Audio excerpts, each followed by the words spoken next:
Hello everybody, my name is Randy Schmidt and I'm here to talk to you about configuration in Rails. Yeah, we all know Rails is about convention over configuration, but sometimes you just have to do it. I've created a Rails application which by default comes with a database.yaml file. This is great for configuring your database in various environments, but doesn't allow you to configure anything else such as S3 credentials.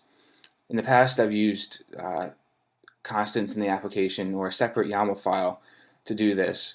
However, those can be a little bit kludgy.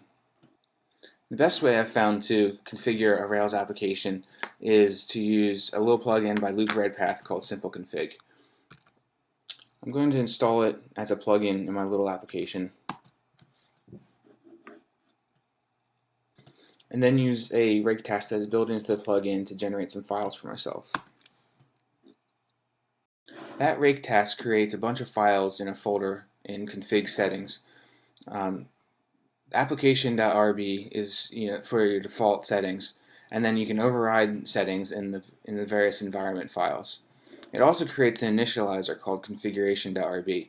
What this does is set up a basic application object, configuration object, and then loads the various files in the settings folder in the appropriate order.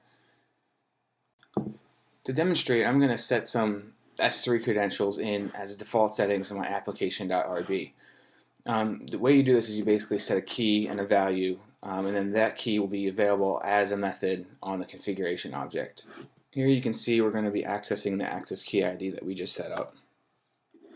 Now, if you need to override the default settings, what you can do is add settings to one of the other environment variables and give it the exact same key, and these will override the default settings.